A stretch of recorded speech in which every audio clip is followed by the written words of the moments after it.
میں نے اسے میز پر واپس رکھ دیا اور ایک نظر چاروں طرف دوڑائی۔ ہوٹل میں بیٹھے ہوئے لوگ مجھے دھندلے نظر آ رہے تھے۔ تمام منظر دھندلانے لگا تھا۔ سب کچھ آنکھوں کے سامنے گڑمڑ سا ہو رہا تھا، اور یہ سارا منظر واضح کیوں نہیں ہے؟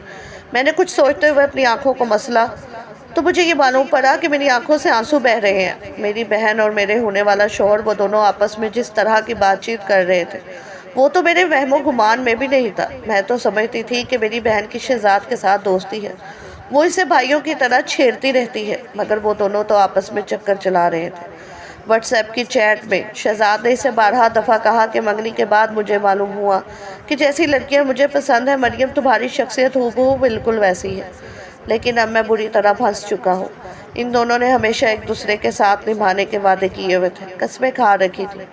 وہ دونوں ایک دوسرے سے ہمیشہ ایک ہونے کے لیے منصوبے بنا رہے تھے، مستقبل کی پلاننگ کر رہے تھے کہ آخر کس طرح میرا کانٹا درمیان میں سے نکالا جائے، کس طرح گھر والوں سے یہ بات چیت کی جائے کہ وہ دونوں آپس میں شادی کرنا چاہتے ہیں۔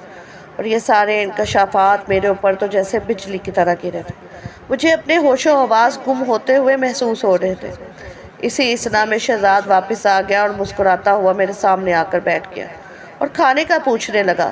وہ ناراض ہو رہا تھا کہ کھانا ابھی تک آیا کیوں نہیں؟ تم نے ویٹر کو بلا کر کہا نہیں؟ یہ ہوٹل ہی بیکار ہے، ان کی سروس ہی بیکار ہے، ہم دوبارہ یہاں کبھی نہیں آئیں گے۔ وہ جانے کیا کچھ کہہ رہا تھا، مگر مجھے کچھ بھی سنائی نہیں دے رہا تھا۔ اس کی تمام باتیں جیسے میرے سر کے اوپر سے گزرتی جا رہی تھی۔ پھر اچانک جیسے اس نے بھی میری اس بے خیالی کو محسوس کر لیا تھا، اس نے میرے سامنے ہاتھ لہرایا، پھر چٹکی بجاتے ہوئے کہنے لگا، ارے کہاں گم ہو سنبل؟ میں تم سے بات کر رہا ہوں، کن خیالوں میں گوئی ہوئی؟ میں نے ایک لمبی سانس لی اور ہمت جمع کرتے ہوئے ایک بار پھر سے ہاتھوں کی پشت سے اپنی آنکھیں صاف کی اور اس کا موبائل کھول کر اس کے سامنے کیا، جہاں پر مریم کی واٹس ایپ چیٹ کھلی ہوئی تھی۔ شہزاد نے ایک نظر اپنے موبائل پر ڈالی، فوراً ہی اس کا رنگ فک ہو چکا تھا، اس کے چہرے کا رنگ بدلنے لگا تھا۔ اصل بات پر آنے کی بجائے وہ جلدی سے بات بدلتے ہوئے بگڑتے ہوئے بولا، تم نے میرا موبائل کھولا؟ تم نے میری غیر موجودگی میں میرے موبائل کی تلاشی لی؟ کیا تم یہ نہیں جانتی کہ یہ کتنی غیر اخلاقی حرکت ہے؟ اتنی گری ہوئی حرکت کی تم نے، کیا تمہیں مجھ پر شک ہے؟ شہزاد بول کر جیسے ہی خاموش ہوا، میں نے اس سے کہا، مجھے تم پر کوئی شک نہیں تھا، میرا موبائل آف ہو چکا تھا۔ میں نے اس گھر سے تمہارا فون اٹھایا کہ میں مریم کو میسج کر کے بتا دوں کہ ہم کھانا کھا کر آئیں گے، ہمیں دیر ہو جائے گی۔ مگر جیسے ہی میں نے مریم کی چیٹ کھولی، وہاں پر تو انکشافات کا ڈھیر لگا ہوا تھا۔ مجھے سمجھ نہیں آ رہی تھی کہ یہ سب کیا ہے اور یہ سب کب سے چل رہا ہے۔ میری ناک کے نیچے تم دونوں اس قدر گھٹیا اور بےہودہ کھیل کھیل لے رہے ہو، مجھے خبر ہی نہیں۔ کچھ پل کے لیے تو شہزاد گڑبڑا گیا، مگر فوراً ہی اپنی حالت پر قابو پاتے ہوئے کہنے لگا، اس میں کچھ بھی گھٹیا اور بےہودہ نہیں ہے۔ ہاں، منگنی کے بعد مجھے علم ہوا کہ میری شخصیت تم سے زیادہ مریم سے میچ کرتی ہے۔ ہم دونوں کی بہت سی عادات اور بہت سے شوق آپس میں ملتے ہیں۔ میں نے حیرت اور بے یقینی سے اس کی طرف دیکھا اور آنکھوں میں ایک بار پھر سے آنسو امڈ آئے تھے۔ میں نے کہا، اچھا اب تمہیں یہ احساس ہوا کہ تمہاری عادات اور تمہارے شوق مریم سے زیادہ ملتے ہیں، تو تم نے سوچا کہ بڑی بہن کے ساتھ منگنی ہوئی ہے، چھوٹی بہن کے ساتھ چکر چلا لیا جائے، ہے نا؟ ایک ہی گھر میں ایک تیر سے دو شکار کیے جائیں۔ بہت ہی مزے کا ہے یہ کھیل تو، مگر یہ گھٹیا کھیل کھیلتے ہوئے تمہیں ذرا شرم نہیں آئی؟ شہزاد کے چہرے پر پل بھر کے لیے شرمندگی کے تاثرات پھیلے، پھر فوراً ہی ڈھٹائی سے کہنے لگا، میں تم سے اس بارے میں بات کرنے ہی والا تھا، میں اور مریم گھر میں اس بارے میں بات کرنا چاہتے تھے۔ دیکھو، تم سمجھنے کی کوشش کرو، شادی زور زبردستی نہیں کی جا سکتی، یہ کوئی گڈے گڈیا کا کھیل نہیں ہے جنہیں پکڑا اور آپس میں باندھ دیا۔ میں تم سے شادی نہیں کرنا چاہتا، میں مریم سے شادی کرنا چاہتا ہوں۔ میں بس تمہیں یہ بتانے ہی والا تھا، تبھی میں نے ہاتھ کھڑا کر کے اسے خاموش رہنے کا اشارہ کیا اور کہا، میں مزید تمہاری یہ بکواس نہیں سن سکتی۔ اسی وقت میں نے اپنے ہاتھ سے منگنی کی انگوٹھی نکالی اور ٹیبل پر اس کے سامنے پٹکتے ہوئے کہا کہ میں لعنت بھیجتی ہوں تم پر، میں سوچ بھی نہیں سکتی کہ تم اس طرح کی گھٹیا سوچ کے مالک بھی ہو سکتے ہو۔ یہ کہنے کے بعد میں ہوٹل سے باہر نکل آئی۔ شہزاد فوراً میرے پیچھے لپکا، اس نے مجھے آواز دی، مجھے روکنے کی کوشش کی، مگر اب رکنا بیکار تھا کیونکہ پیچھے کچھ بچا ہی نہیں تھا۔ اس کے بعد ایک طوفان تھا جو ہمارے گھر میں ہلچل لے آیا تھا، جس نے میرے ہنستے بستے گھر کو نظر لگا دی، جس نے میرے ہنستے بستے گھر کی بنیادیں ہلا دی۔ جیسے ہی اماں کو اس بات کا علم ہوا، انہوں نے فوراً ابا کو فون کر کے پاکستان واپس بلایا۔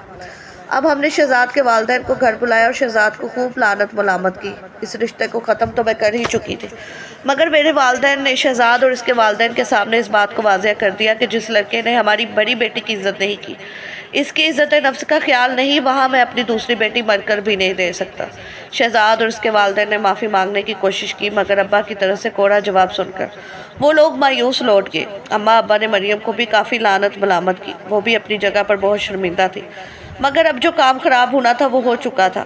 چند ہفتوں کے بعد ابا واپس دبئی چلے گئے۔ زندگی ایک بار پھر سے روٹین پر آ گئی، مگر گھر کا ماحول کشیدہ ہو چکا تھا، خاص طور پر میرے اور میری بہن کے درمیان ایک اندیکھی سی دیوار کھڑی ہو چکی تھی۔ ناظرین، مزید اس طرح کی کہانیاں اور سچے واقعات سننے کے لیے ہماری ویڈیو کو لائک کریں، شیئر کریں، چینل کو سبسکرائب کرنا مت بھولیے گا۔ شکریہ۔ اللہ حافظ۔